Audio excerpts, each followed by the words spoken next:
स्वागत है आपका। आज हम बाकी का एक्सरसाइज करने वाले हैं और उसके लिए हम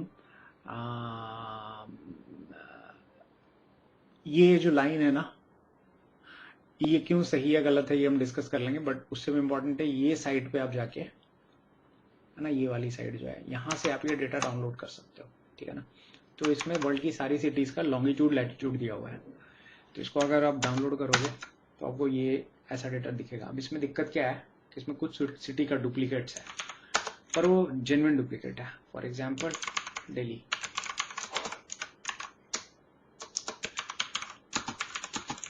तो दिल्ली के लिए आप देख सकते हो दो तरह के दिल्ली है, एक दिल्ली इंडिया में है और दूसरा दिल्ली यूएस में है। सो जो पहला दिल्ली जो इंडिया में है ये हमारा दिल्ली है, इंडियन दिल्ली, और ये जो दूसरा है यूएस में है, तो अपन को ये वाला दिल्ली उठाना है। तो नेचुरली हम इसको फेच नहीं कर सकते इस तरह से, हमको कंट्री भी लगाना पड़ेगा साथ में कि, तो हम कहेंगे and data dollar country is equal to India. तो ये फिर हमारा दिल्ली का इंफॉर्मेशन है। तो ये दिल्ली का रिकॉर्ड आ गया। चलो अब ये दिल्ली का रिकॉर्ड आ गया। अब दिल्ली से सारा वर्ल्ड का सारा लोकेशन को कंपेयर करना है। तो इसके लिए हम जो लाइब्रेरी यूज करेंगे वो जियोस्फेयर होगा। क्यों जियोस्फेयर यूज कर रहे हैं? क्योंकि इसके अंदर एक फंक्शन है हैवर्शाइन डिस्टेंस। हैवर्शाइन डिस्टेंस वो डिस्टेंस है जिसके थ्रू हम दो latitude longitude, given latitude longitude के बीच का डिस्टेंस निकाल सकते हैं, ठीक है ना। और ध्यान रखना ये मीटर्स में डिस्टेंस निकलता है, किलोमीटर्स में नहीं। तो इसको 1000 से डिवाइड करना पड़ेगा अगर आपको किलोमीटर्स में रिजल्ट चाहिए। तो सबसे पहला जो आपका पॉइंट होगा वो दिल्ली होगा, क्योंकि आप दिल्ली से निकाल रहे हो। दूसरा जो पॉइंट होगा वो आपका होगा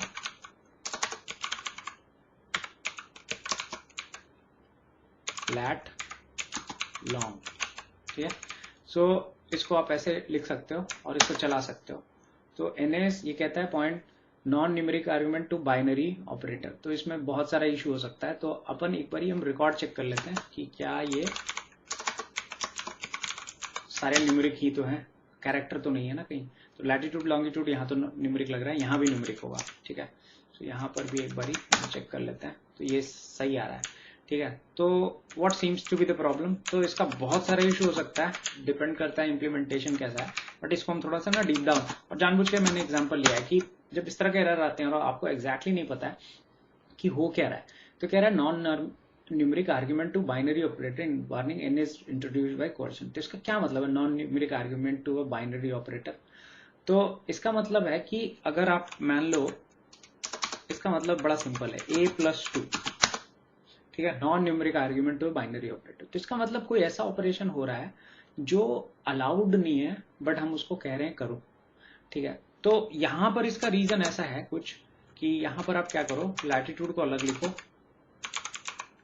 लॉन्गिट्यूड को अलग लिखो LNG, इन दोनों को सी बाइंड करो, और सेम चीज आप यहां पर भी करो।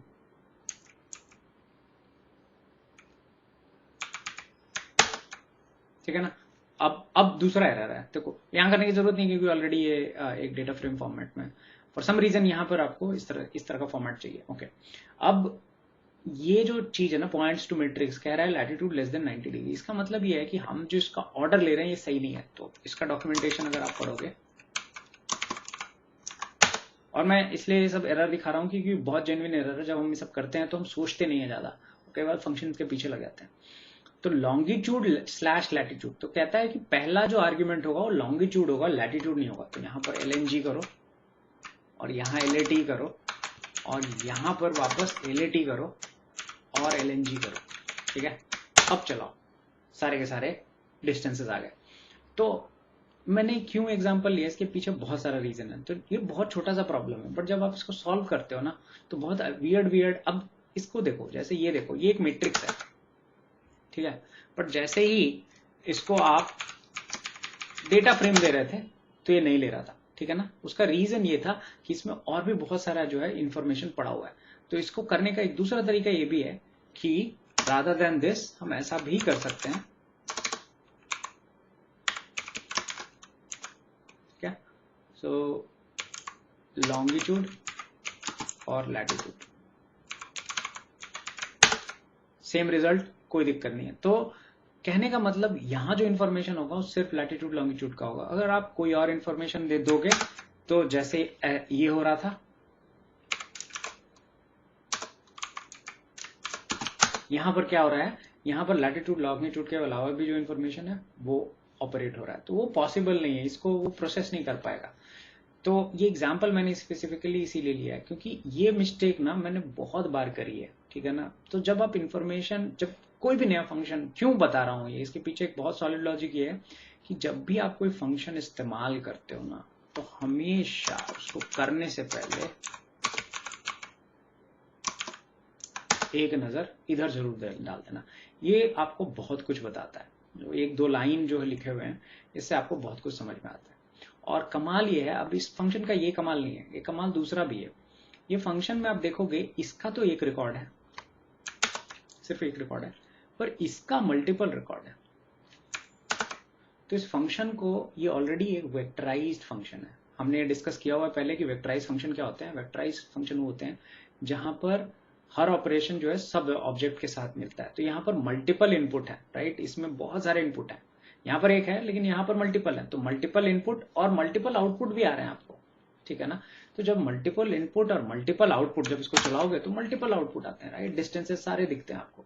तो मतलब ये एक वेक्टराइज्ड है। तो कहने का मतलब ये जो लास्ट लाइन मैंने लिखा हुआ है, you can use a for loop और try using map to solve this problem, actually आपको करने की जरूरत नहीं है। क्यों?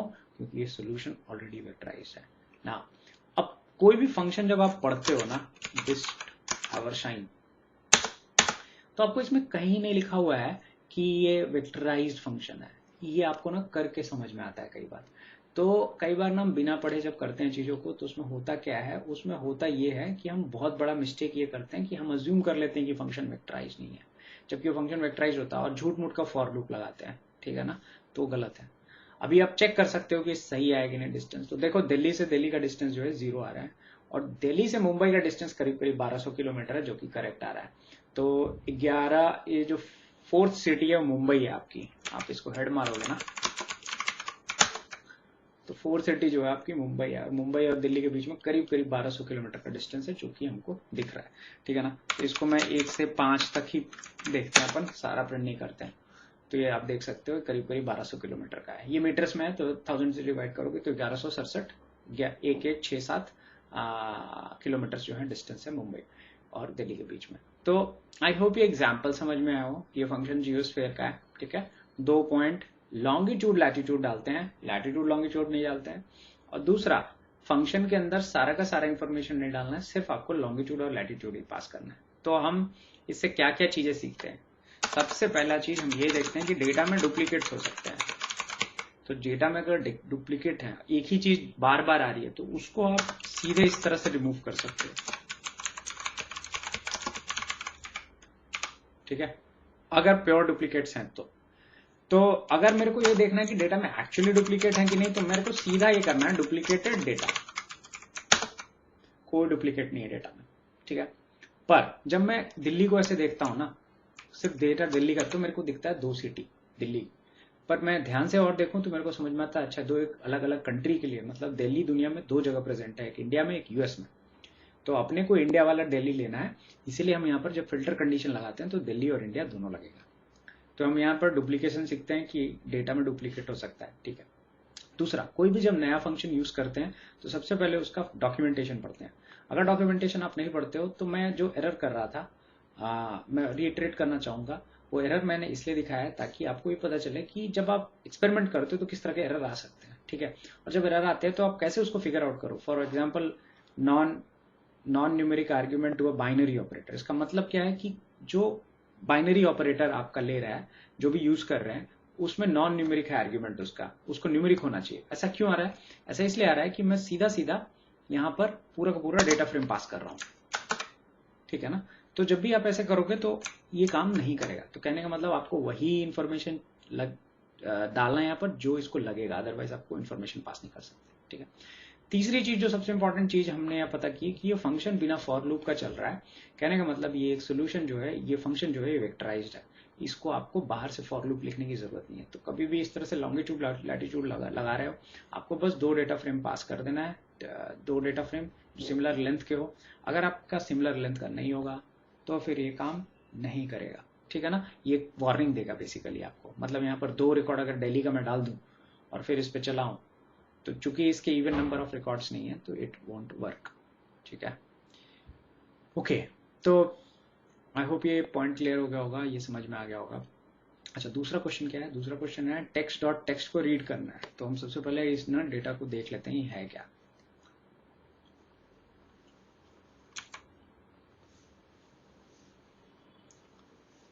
ये डेटा है, ठीक है। अब इसको रीड करने की कोशिश करते हैं एक बारी सबसे पहले, और देखते हैं इस डेटा में कोई इश्यू है क्या।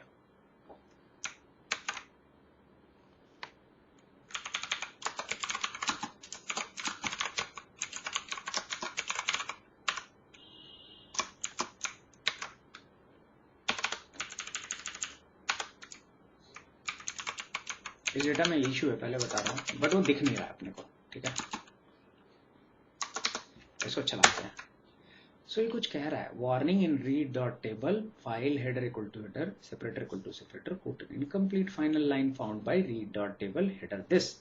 अब इस फाइल को आप खोल के देखोगे, आपको इस फाइल में कुछ एनामली एज सच नहीं दिखेगा, बट देखो ये कर्सर कहाँ ब्लिंक कर रहा है। अगर इसको ध्यान से देखोगे तो ये कर्सर यहाँ नहीं है, इस लाइन में नहीं है, ठीक है। ये कर्सर एंड में है इसके, और इसके नीचे लाइन वाले में नहीं है। मतलब मैं यहाँ पर अगर एक इंटर मारूं तो मेरा कर्सर यहाँ आ जा रहा है। अब इसको मैं कंट्रोल एस करूं और रीड करूं तो वार्निंग चला जाएगा। तो ये चीज ध्यान रखना, अगर आप कंप्यूटर साइंस में नए हो तो जब भी एंड ऑफ लाइन इसको नहीं मिलता है ना, तो आर इस तरह का वार्निंग देता है। इसका मतलब ये नहीं है कि आपका डेटा रीड नहीं हुआ है, रीड हुआ है, पर इसको एंड ऑफ लाइन नहीं मिला है, वो ये बताना चाह रहा है, ठीक है ना।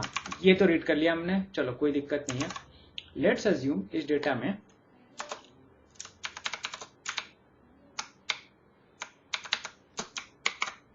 हैशेस पड़े और इसको रीड करके देखते हैं चलता है क्या।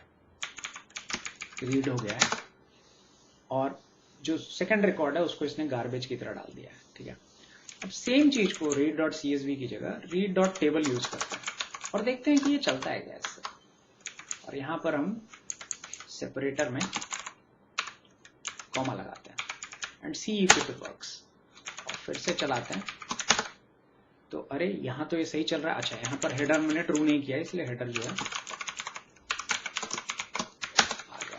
इसको देखोगे तो this gives me right answer but this gives me wrong answer. ऐसा क्यों हो रहा है? तो आप जब ध्यान से रीड डॉट टेबल कमांड को पढ़ोगे, again emphasizing on reading the documentation, ठीक है। तो यहां पर एक कमेंट डॉट कैर करके कैरेक्टर, वो ये कहता है कि अगर ये कैरेक्टर आपको मिल जाए इस डेटा में तो इसको आप इग्नोर कर सकते हो, इसको आप हटा सकते हो, ठीक है। सो आप उसको लाइन को इग्नोर कर दो, ठीक है, बहुत ही बढ़िया जी। अच्छा, एक बार इस डेटा का स्ट्रक्चर देखते हैं और समझने की कोशिश करते हैं कि ये डेटा में सब कुछ सही आ रहा है ना। तो ये देख सकते हैं हम, सब कुछ सही आ रहा है, बस एक चीज दिख रही है यहाँ पर, ये मेल के आगे स्पेसेस लगा हुआ है, यहाँ पर भी मेल के आगे स्पेसेस है, यहाँ फीमेल के आगे स्पेसेस है, ठीक है। तो ये कुछ ठीक नहीं लग रहा है। तो यहां पर आप देखोगे इसमें ना एक और कमांड है स्ट्रिप वाइट, इसको ट्रू कर दो आप, फिर देखते हैं इसको। अब देखो ये वो जो ब्लैंक्स आ रहे थे वो चले गए, ठीक है ना। तो इस तरह का जो इंफॉर्मेशन है वो बहुत यूजफुल होता है। अच्छा, इस डेटा में और मेस क्रिएट करते हैं, ठीक है। ये एक मेस हो गया, दूसरा एक मेस यहां पर डालते हैं और एक मेस यहां डालते हैं। अब हम इसको फिर से रीड करते हैं। सो अब आप देखोगे, अब मैं इसको हेड करता हूं, ठीक है, कोई दिक्कत नहीं है इसमें, बस यहां पर ये डॉट आ गया। पर मैं आर को ये बताना चाहता हूं ये डॉट नहीं है, ये एनए मिसिंग है। तो मैं कैसे इसको बताऊं कि ऐसा है? तो अगेन रीड डॉट टेबल में आप जब जाओगे तो इसमें एक स्पेशल पैरामीटर होता है जो कहता है na dot strings equal to na। इसका मतलब ये है कि जहां पर भी आपके डेटा में na मिल जाए उसको आप na में मिसिंग ट्रीट करो, समझो। तो इसमें मैं ना इसको एक्सटेंड भी कर सकता हूं, सबसे अच्छी बात ये है। तो मैं ये बोलता हूं कि जहां पर भी मेरे को na या डॉट कुछ भी दिख जाए उसको आप मिसिंग ट्रीट कर लो। अब इसको चलाते हैं, वापस हेड करते हैं, तो देख सकते हो यहां पर ये na आ गया। अब ये एंगुलर एनए आ रहा है, ठीक है ना, और ये एनए आ रहा है, तो इसका मतलब ये दोनों जो एनए है वो बेसिकली दोनों एनए। अगर ध्यान से आप जाके देखो, अगर मैं एज का डेटा में अगर मैं सेकेंड रिकॉर्ड देखूं और मैं एज कॉलम को देखूं तो एनए है। अब मैं इसका टाइप ऑफ अगर देखूं TYPE स्पेलिंग मिस्टेक, तो ये कहता है कि ये इंटीजर एनए है, ठीक है ना। देखो ये सेम रिकॉर्ड है, इंटीजर एनए, ठीक है। इस रिकॉर्ड को हाउएवर मैं देखता हूं, अगर ये हमने डिस्कस किया हुआ है एनए टाइप्स, जहां पर मैंने एनए डिस्कस किया, राइट। जेंडर है कॉलम का नाम, तो ये कहता है कैरेक्टर। तो इन दोनों में एनए जो है ना, वो चूंकि ये अलग अलग डेटा टाइप है, इसकी वजह से ये एंगुलर है और ये इस तरह से दिखा रहा है, ठीक है ना। ऑल्दो दोनों ही एनए है, बट ये न्यूमेरिक एनए है और this is not a numeric NA, this is a character NA, इसलिए ऐसा बता रहा है। तो एनए डॉट स्ट्रिंग से आप चीजों को बता सकते हो कि और कौन कौन सा एनए है। अच्छा चलो, ये मेस हो गया। अच्छा, और मेस क्या बना सकते हैं? और मेस ये हो सकता है, बहुत सारा ऑप्शन हो सकता है मेस क्रिएट करने का, ठीक है ना। हमने लाइन बीच में यहाँ डाल दिया ऐसा। अब सोचोगे आप कि कोई दिक्कत नहीं है, अब ये एरर आ रहा है, तो आप सोच रहे होगे कि जैसे मैंने इसको एक्सटेंड कर लिया है एनए डॉट स्ट्रिंग्स को, क्या मैं इसको भी एक्सटेंड कर सकता हूँ? अनफॉर्चुनेटली नहीं कर सकते हो। तो आप यहाँ पर रीड डॉट टेबल अब का यूज ही नहीं कर सकते हो। अब आपको जो यूज करना पड़ेगा वो होगा रीड लाइन्स कमांड। तो अब हम सेम कोड लिखेंगे, सेम इंफॉर्मेशन को दूसरे तरीके से रीड करने की कोशिश करेंगे। तो हम रीड लाइन्स कमांड यूज करते हैं और पाथ में, और अगेन मैं डॉक्यूमेंटेशन में फिर से एम्फेसाइज करूंगा कि हम फिर से डॉक्यूमेंटेशन को देखें और उसको समझने की कोशिश करें कि क्या इसको could not find the function read lines, तो एल कैपिटल होता है, ठीक है। और ये कह रहा है cannot open the file, no such file और डायरेक्टरी। ओके, सो क्या गलत कर दिया मैंने? सो अगेन मैंने एल लिख दिया यहाँ पर, ठीक है। अब ये डेटा रीड हो गया, लेकिन ये बहुत मेसी होगा। अच्छा, अब मेरे को इसको उड़ाना है, राइट। ये लाइंस को हटानी है, इसको भी हटाना है। अब इसमें कोई ऑप्शन नहीं होता रीड लाइंस में। आप रीड लाइंस को खोल के देखो, इसमें ज्यादा कुछ ऑप्शन नहीं होता, ठीक है। तो इसको कैसे हटाएं? तो सबसे पहले हम स्पेशल कैरेक्टर को पिक करने के लिए ग्रेप लगा सकते हैं। दोनों में से जहां पर भी कैरेक्टर है, और कहां से उठाना है मेरे को? डेटा में से उठाना है। तो थर्ड और फिफ्थ एलिमेंट जो है मेरे को पता है, मेरे को इसको इग्नोर करना है। तो मैं क्या करूंगा, डेटा में जाऊंगा,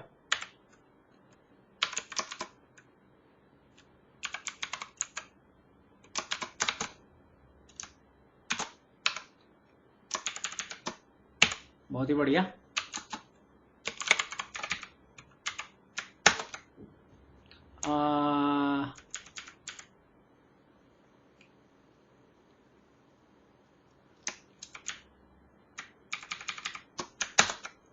थ्री एंड फाइव। ओके, क्या गलत कर दिया मैंने?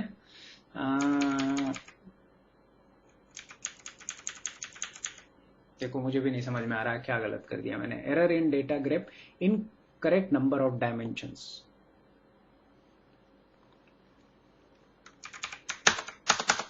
इंटरेस्टिंग।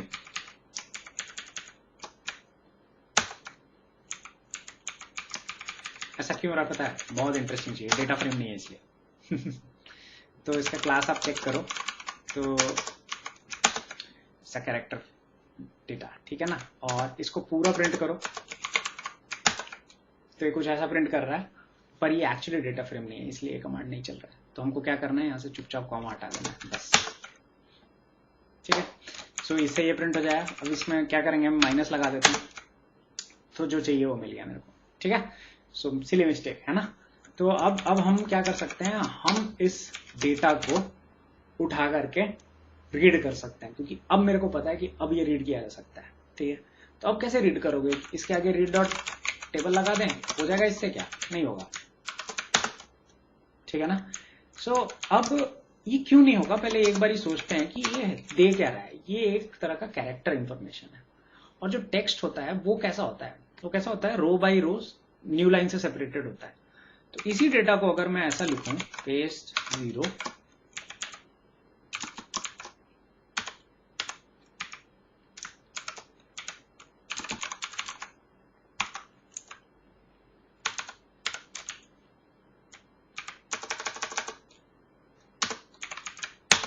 तो ये कुछ तुमको ऐसा दिखेगा, ठीक है ना। अब इस बेसिकली ऐसा, ठीक है, तो डबल स्लैश की आदत हो गई है रेजेक्स की, तो इसलिए ऐसा। ओके, अब ये ठीक लग रहा है, बट क्या ये रीड हो जाएगा? करके देखते हैं।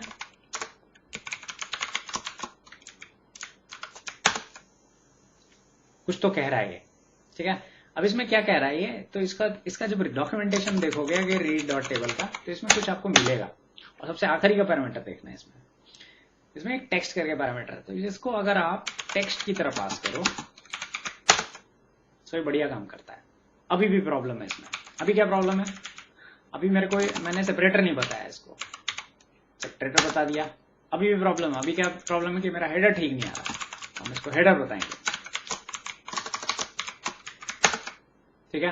अभी क्या दिक्कत है? अभी na.strings का प्रॉब्लम है, अभी हम इसको na.strings बताएंगे।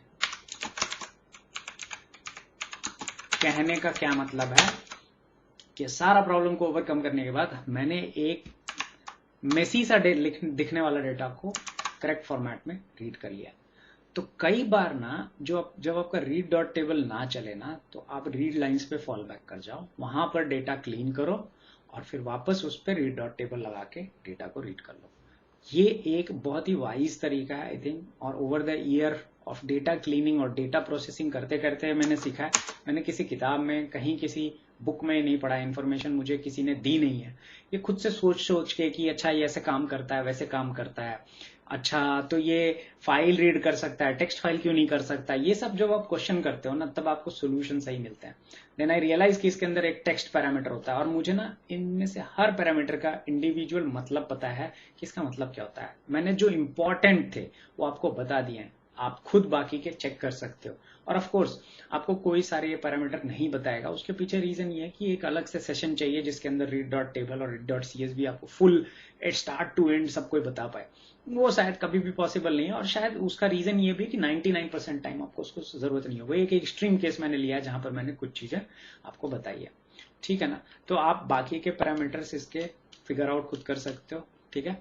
और कभी किसी प्रॉब्लम में फंस जाओ तो आप बता सकते हो, मैं हेल्प कर सकता हूँ उसमें।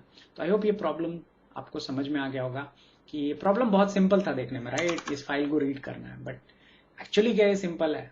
और हमने बहुत बेसिक से स्टार्ट किया कि ओके ये कैसे इसको देखना है, कैसे समझना है, रीड डॉट टेबल के पैरामीटर समझे। उसके बाद रियलाइज हुआ कि ओके रीड डॉट टेबल से रीड नहीं हो सकता, हम रीड लाइन से कर सकते हैं, ठीक है। फिर उसके बाद रीड लाइन से करने के बाद हमने डेटा को क्लीन किया। फिर मैं एक जगह फंस भी गया था जहां पर मुझे ये नहीं समझ में आ रहा था कि ये डेटा फ्रेम है कि कैरेक्टर है। देन आई रियलाइज कि इसका क्लास तो कैरेक्टर होता है, इसकी वजह से वो चल नहीं रहा था, राइट। तो ये एक नॉर्मल प्रोसेस है जिससे आप किसी भी डेटा को रीड करते हो, ठीक है ना। अच्छा, बहुत ही बढ़िया। अब 3 क्वेश्चन और हैं, ठीक है, और 3 क्वेश्चन को सॉल्व करते हैं। तो सबसे पहले ये वाला क्वेश्चन उठाते हैं। 3 डेटा सेट है, इनको हमको मर्ज करना है। तो सबसे पहले इसको आप कैसे मर्ज करोगे, ठीक है ना। तो सबसे पहले इसको आर में लाओगे, राइट। तो कैसे लाओगे आर में? तो इसको रीड कर सकते हो आप, कोई दिक्कत नहीं है, बट मैं आपको एक दूसरा ट्रिक बताता हूं। एक ना पैकेज होता है इंस्टॉल डॉट पैकेजेस, आप करोगे उसमें डेटा पास्ता आप लिखना और इसको इंस्टॉल करना, ठीक है। ये पैकेज आप इंस्टॉल कर लेना। इंस्टॉल जब कर लोगे तो यहाँ टूल्स में दिखेगा एड-इन्स के अंदर ब्राउज एड-इन्स, और ये डेटा पास्ता दिखेगा। अब मैं कहता हूं paste as a data frame, मैंने कुछ कॉपी किया हुआ, और एग्जीक्यूट। तो ये देखो यहाँ एग्जीक्यूट हो गया, मेरे को यहाँ एग्जीक्यूट करना था एक्चुअली, बट ठीक है कोई बात नहीं। Browse add-ins, paste as data frame, execute, and we are done. तो मैंने जो उधर कॉपी किया है ना, ये as a data frame structure यहाँ पर कॉपी हो चुका है। अब मैं इसको df1 को यहाँ पर डालूं तो देख सकते हो यहाँ पर ये बढ़िया आ चुका है। उसी तरह मैं df2 को भी रीड कर सकता हूँ। इसको रीड करने के लिए मैं दूसरी तरकीब लगाऊंगा, ठीक है। मैं बस समझाना चाहता हूँ कि इसको मल्टीपल तरीके से कर सकते हैं। रीड डॉट डेलिम क्लिपबोर्ड, तो ये तुम्हारा क्लिपबोर्ड से आ गया, ठीक है, ठीक है। इसको भी मैं क्लिपबोर्ड से रीड करूंगा। अगर आप मैक यूज कर रहे हो तो मैक में नहीं होगा, पीवी पेस्ट, पीवी पाइप आपको यूज करना पड़ेगा क्लिपबोर्ड की जगह। उसमें क्लिपबोर्ड एक्सेस करने के लिए क्लिपबोर्ड कमांड नहीं होता है, ओके। तो मैक और लिनक्स पे काम नहीं करेगा। तो ये df3 होगा, ओके। और df2 को मैं वापस से रीड कर लेता हूं। अब ये 3 डेटा सेट आ गए, हम तीनों को मेरे को मर्ज करना है, इनर ज्वाइन करना है। तो आप इनर ज्वाइन कैसे करोगे? मर्ज का जो डिफॉल्ट होता है वो इनर ज्वाइन होता है, ठीक है ना। और लेफ्ट ज्वाइन कैसे करोगे? तो मेरे को मर्ज लेफ्ट बनाना पड़ेगा। कैसे बनाऊंगा? बड़ा सिंपल है, function x y dot dot dot, उसमें क्या करूंगा मैं? रिटर्न, है ना, मर्ज x कॉमा y, ठीक है, dot dot dot, that's it.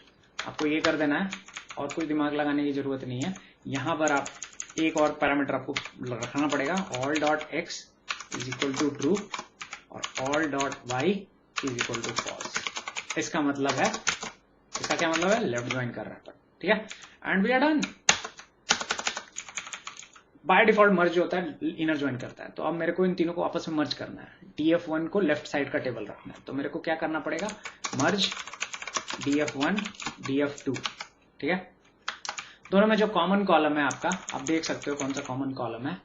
तो अगर मैं df1 चलाऊं तो fname आता है, df2 चलाऊं तो fname आता है, और df3 चलाऊं तो भी fname आता है। तो तीनों में कॉमन नेम जो है fname है। हमने मर्ज में डिस्कस किया है, कॉमन नाम होना चाहिए वरना मर्ज नहीं होगा। अगर नहीं होगा कॉमन नाम तो आपको नाम सही करना पड़ेगा, ठीक है। तो ये आप कर सकते हो, पर ये बहुत टीडियस होगा। इसका आउटपुट को कहीं आप सेव करोगे, फिर उस आउटपुट को थर्ड से मर्ज करोगे। रादर देन दैट, मैंने पहले डिस्कस किया है कि हम रिड्यूस यूज कर सकते हैं। वहां पर आप यहाँ मर्ज लिखो और यहाँ लिस्ट के अंदर df1 df2 एंड df3 कर दो। We are done. ये हो गया left join, sorry inner join. उसी तरह से आप अगर मर्ज अंडरस्कोर लेफ्ट लिस्ट में df1 df2 df3, आपका लेफ्ट ज्वाइन भी हो गया है। तो इस तरह से आप लेफ्ट ज्वाइन इनर ज्वाइन कर सकते हो एक कमांड में। अगर आपको एक कमांड में करना है तो आप 5 बार मर्ज लिखना चाहते हो तो most welcome. Not the efficient way और not the best way, don't do that. आप वो मत करो। हमेशा डेटा को रीड करो सही तरीके से, और उसके बाद स्मार्टली उस पर रिड्यूस लगा दो, ज्यादा अच्छा है। हमने रिड्यूस डिटेल में डिस्कस किया, रिड्यूस का वीडियो चेक कर लेना। मैं बस एक एग्जांपल देना चाह रहा था कि कहाँ कहाँ और यूजफुल हो सकता है रिड्यूस। ओके, 2 क्वेश्चन आ रहे हैं and we are done. Outcome, okay. तो यहां पर ये एक वेक्टर है और ये ना बंदे का बाउंस और क्लियर स्टेटस है। बंदा चेक प्रेजेंट करता है चेक, तो उसका बाउंस और क्लियर। मेरे को इसमें से ना मैक्सिमम नंबर ऑफ बाउंस पता करना है, ठीक है ना। तो अभी क्या है कि अभी मैक्सिमम नंबर ऑफ 20 पता करोगे जो कंटिन्यूटी में है। कैसे पता करोगे, ठीक है। तो ये क्वेश्चन है। अब इसको एक मेथड से सॉल्व करना, रन लेंथ एनकोडिंग। आर में एक चीज होती है, बहुत ही सही चीज है, पर मैं वो सोल्यूशन नहीं बताने वाला, मैं आप पे छोड़ता हूं, ठीक है ना। वो सोल्यूशन बहुत ईजी है, बहुत ही ज्यादा ईजी है। पर एक जो मेरे को अच्छा सोल्यूशन लगता है वो है रेजेक्स का सोल्यूशन। तो आप क्या कर सकते हो? आप ये कर सकते हो, क्या मेरे को फाइंड करना है? बी। कहां से फाइंड करना है? आउटकम से। और रेज मैचेस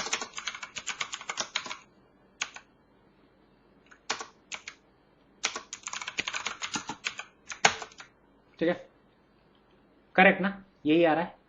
अब इस सॉल्यूशन में क्या दिक्कत है वो देख लेते हैं, ठीक है। तो इस सॉल्यूशन में देखोगे ये पूरा मंज हो गया है, मतलब 1 2 3 1 2 3 3 6 2 8, और इसमें देखोगे तो ये पूरा मंज हो गया है, ठीक है ना। तो मेरे को ये गड़बड़, ये सही नहीं है। तो आप क्या कर सकते हो? इसकी जगह आप ये कर सकते हो, एक या एक से ज्यादा, और इसको आप कवर कर दो। अब ट्राई करते हैं इसको। Now it's better. अब मेरे को ये पता चल रहा है कि दोनों अलग अलग हैं, तो ये दोनों, ये भी इस बी से अलग है। अब मेरे को बस कुछ नहीं करना है, इसके ऊपर n4 लगा देना है, एल अप्लाई। इसके आउटकम के ऊपर n4 लगा देना है, n4, ठीक है। एल अप्लाई, ट्रिपल पी नहीं, डबल पी, ठीक है। अब इसमें से मैक्स ले लेना है, राइट। तो इस n4 पे मैक्स ले लेना है। तो मैं यहां फंक्शन लिखूंगा max of n4 of x, and we are done. तो b का मैक्सिमम इंस्टेंस 11 है, 6 है और 3 है। तो कई बार प्रॉब्लम को हम ऐसे भी ब्रेक करते हैं, जहां पर एक पर्टिकुलर टाइप ऑफ सोल्यूशन, और ग्रेग एक्सपीआर हमने पहले डिस्कस किया, आप उसको यूज कर सकते हो। तो बिना किसी थर्ड पार्टी पैकेज के, बिना किसी एक्सटर्नल हेल्प के चीजों को आप बेस आर में बहुत इजीली सॉल्व कर सकते हो। थोड़ा सोचना पड़ता है कई बार। तो यहाँ पर आप रन लेंथ इनकोडिंग अगर यूज करोगे तो और भी ये सोल्यूशन आसान है। इनफैक्ट 1 लाइन का सोल्यूशन है, मैं आपके ऊपर छोड़ता हूँ, आप ये पढ़ लेना RLE, ठीक है, रन लेंथ इनकोडिंग। ओके, इस तरह के प्रॉब्लम को इसी तरह से सॉल्व किया जाता है। ओके, बट रेगुलर एक्सप्रेशन एक दूसरा अच्छा सोल्यूशन है जो मेरे दिमाग में है। ओके, ये प्रॉब्लम बहुत इंटरेस्टिंग है। इस प्रॉब्लम से बहुत कुछ मुझे समझ में आया, और मुझे ये समझ में आया इन जनरल कि रेगुलर एक्सप्रेशंस काम कैसे करते हैं, ठीक है। सो रेगुलर एक्सप्रेशन जो काम करते हैं वो बहुत ही वियर्ड वे में काम करते हैं कई बार। तो इसका सोल्यूशन मैं बताऊंगा 1 लाइन का है, बट ये सही सोल्यूशन नहीं है, ठीक है। ये चलता है बट ये थोड़ा सा सरप्राइजिंग है, ठीक है। तो सबसे पहले मैं आपको सोल्यूशन लिख देता हूं, और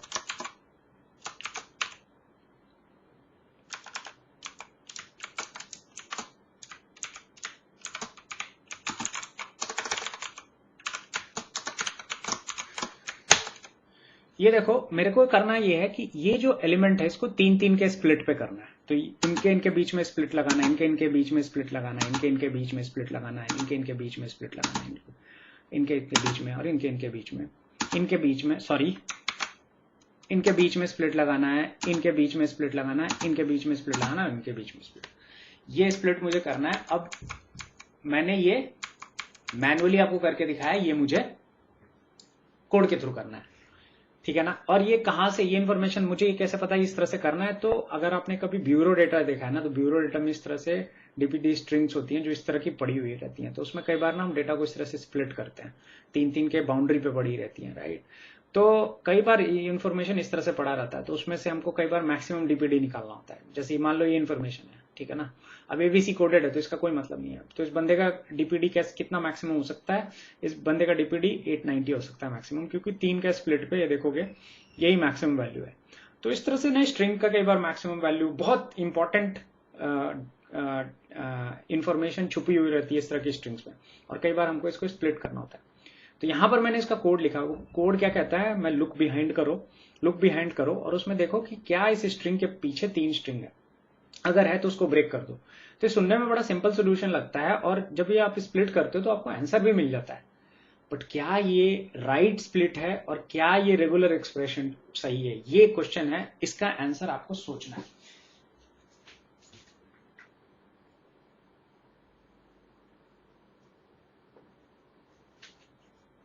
तो आई होप आपने कुछ सोचा होगा। ओके, सो इसी क्वेश्चन को ना मैं अलग अलग टूल पे सॉल्व करने की कोशिश करता हूं और देखता हूं कि क्या ये रेगुलर एक्सप्रेशन ठीक है। तो सबसे पहले मैं आर में ही जाता हूं और इसी रेगुलर एक्सप्रेशन को यूज करता हूं। ये सही नहीं है, पहले बता रहा हूं। मतलब इंप्लीमेंटेशन जो है str स्प्लिट का इस रेगुलर मतलब इस पर्टिकुलर केस में थोड़ा अलग है, और वो बिहेवियर क्या है वो भी समझने की कोशिश करते हैं। तो मैं कहता हूं कि जहां जहां 3 से पहले है वहां पर आप एक डैश लगा दो, और यहां पर हम ओरिजिनल आपका स्प्लिट्स डाल देते हैं। ओके, जब इसको आप चलाओगे तो ये इनवैलिड बोलता है क्योंकि पर्ल ट्रू नहीं किया है मैंने।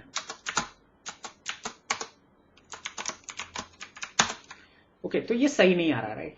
बिल्कुल भी वैसा नहीं है, जबकि आइडियली दोनों एक्सप्रेशन में कोई अंतर नहीं है। तो इसका रीजन ये है कि जो str स्प्लिट जिस तरह से बना है और जिस तरह से जी सब काम करता है, दोनों एक्सप्रेशन पे अलग अलग रिजल्ट देता है। उसका रीजन ये है कि str इसमें रिजेक्ट का कोई फॉल्ट नहीं है, ऐसा कुछ नहीं है।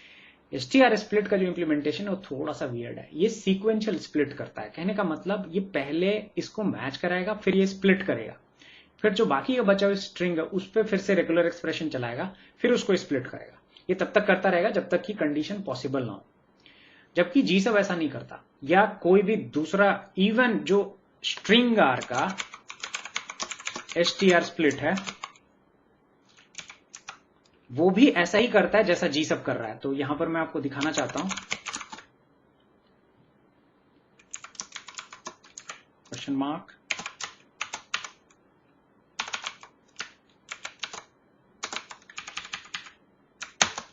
तो ये देखो, ये बिल्कुल वैसा ही आंसर है जैसा आपका जी सब का आंसर है, ये देखो, है ना। सो इसका मतलब प्रॉब्लम इस कोड में है। प्रॉब्लम इस कमांड में। तो इस कमांड में प्रॉब्लम नहीं है, बेसिकली इसका इम्प्लीमेंटेशन थोड़ा वियर्ड है। तो ये कहता है कि भाई मेरे को मैच करा दो फिर स्प्लिट कर दो। तो ये 3x को मैच करते ही स्प्लिट हो जाता है इससे। तो जो बचा हुआ स्ट्रिंग है उसके ऊपर फिर रेगुलर एक्सप्रेशन चलता है और उस पर सही चलता है। हाउएवर नॉर्मल सर्कमस्टांसेस में ऐसे रेगुलर एक्सप्रेशन काम नहीं करते। तो सबसे पहले वो पहला स्प्लिट सही करेगा, तो हर जगह देखोगे पहला स्प्लिट सही हुआ है। फिर उसके बाद ये यहां जाएगा और देखेगा क्या इससे पहले 3 स्ट्रिंग हैं, तो कहेगा हाँ है, तो यहां पर भी वो स्प्लिट करेगा। हाउएवर एसटीआर स्प्लिट के केस में ऐसा नहीं हो रहा है। एसटीआर स्प्लिट के केस में क्या हो रहा है कि ये स्प्लिट हो जा रहा है और उसके बाद बची ये स्ट्रिंग रहा है, तो उसके बाद जो नेक्स्ट स्प्लिट होगा वो यहां होगा। तो एसटीआर स्प्लिट जो है वो रेगुलर एक्सप्रेशन के चलते ही स्प्लिट चालू कर देता है। हाउएवर इसको सीक्वेंशियल स्प्लिट बोलते हैं, ठीक है। और ये जो स्प्लिट यहां पर हो रहा है या यहां पर हो रहा है ये पैरेलल स्प्लिट है। तो जब इंप्लीमेंटेशन सीक्वेंशियल स्प्लिट का हो इस तरह से, तो रेगुलर एक्सप्रेशन तुमको अलग आंसर दे सकता है, जैसे कि ये वाला आंसर मिल रहा है जो कि मेरा डिजायरेबल आंसर है। हाउएवर अगर ऐसा नहीं है तो आपको फिर आपका जो प्रोग्रामिंग लैंग्वेज है वहां पर आपको जाके चीजों को देखना पड़ेगा, उसको अलग तरीके से करना पड़ेगा। एक एग्जांपल लेते हैं, एक पाइथन का कंसोल खोलते हैं और छोटा सा एक्सपेरिमेंट उस पर भी कर लेते हैं कि हाँ ये जो कर रहे हैं ये सेंस बनाता है कि नहीं। तो मैं करता हूं इंपोर्ट आरी, सेम एक्सप्रेशन लिखूंगा और मैं कहता हूं स्प्लिट्स इज इक्वल टू, मैं इसको कॉपी पेस्ट कर लेता हूं, इतना कौन टाइप करेगा, ठीक है। और मैं क्या करता हूं इंपोर्ट numpy भी कर लेता हूं और re सब करके एक मैं फंक्शन क्रिएट कर लेता हूं एंड मैं कहता हूं कि numpy dot factorize re dot sub. I hope ये चले। ओके अब मैं मेरे को सब्स्टिट्यूट करना है, राइट। तो मेरे को सेम एक्सप्रेशन लिखना है यहाँ पर, तो मैं यहाँ पर सेम एक्सप्रेशन लिखता हूँ। बस यहाँ पर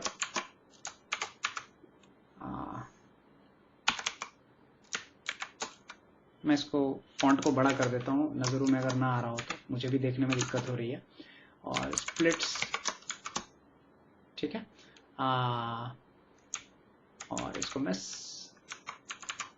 कॉमा, तो इसमें सेम रिजल्ट आ रहा होगा जो आ रहा है जो आपको जो आपका जी सब से आ रहा है। तो एक बारी मैं इसके पहले फॉन्ट को बड़ा कर देता हूं सो दैट आपको, ठीक है। सो आप ये देख सकते हो कि यहां भी सेम रिजल्ट आ रहा है जो यहां पर आ रहा था, करेक्ट है ना। तो जो रिजल्ट वहां आ रहा था, तो इसका मतलब ये जो जी सब और स्ट्रिंग कार का इंप्लीमेंटेशन है ये बाकी लैंग्वेजेस में भी ऐसा ही है, ठीक है ना। तो ये चीज ध्यान रखना, ठीक है ना। ओके तो अब ये चीज हमें क्लियर हो गई है कि ये इस तरह से काम करता है कि ओके जो स्प्लिट एसटीआर स्प्लिट है थोड़ा सा वियर्ड है, इसका बिहेवियर थोड़ा अलग है। एक और लैंग्वेज को टेस्ट करते हैं जस्ट टू सी कि क्या जो हम सोच रहे हैं ये हर लैंग्वेज में ऐसा ही है। तो यहां पर भी हम क्या करते हैं स्प्लिट्स और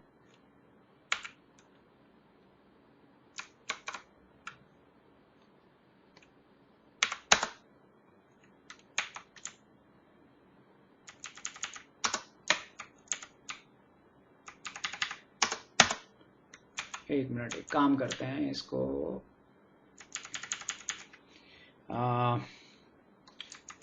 काम करते हैं इसको मैं सारे ले लूं, एक लूं, मैं समझ नहीं पा रहा हूं। अच्छा एक काम करते हैं इसको एक ले लेते हैं, छोड़ो हटाओ यार, मैं क्यों दिमाग लगा रहा हूं। और एक्चुअली इसमें सिंगल कोट डबल कोट का लफड़ा भी होता है। एक काम करते हैं यार, तो हम क्या करते हैं इसको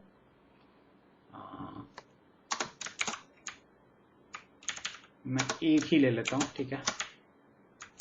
जूलिया थोड़ा सेंसिटिव लैंग्वेज है यार, क्या बोले, है ना। सब लैंग्वेज का अपना अपना प्रोज एंड कॉन्स होता है। स्ट्रिंग आई एम होपिंग कि बिना किसी दिक्कत के चिपक जाए। Yes finally. सो ये स्ट्रिंग ऐसा है। अब इसमें जो स्प्लिट है इसको चला के देखते हैं। तो स्ट्रिंग और यहां पर भी सेम कमांड लिखते हैं, सी की ये वैसे ही रिजल्ट दे रहा है जैसे पाइथन और आर का STR split str under split दे रहा है, या जो बिहेवियर बेस आर के str स्प्लिट से उससे मैच करता है।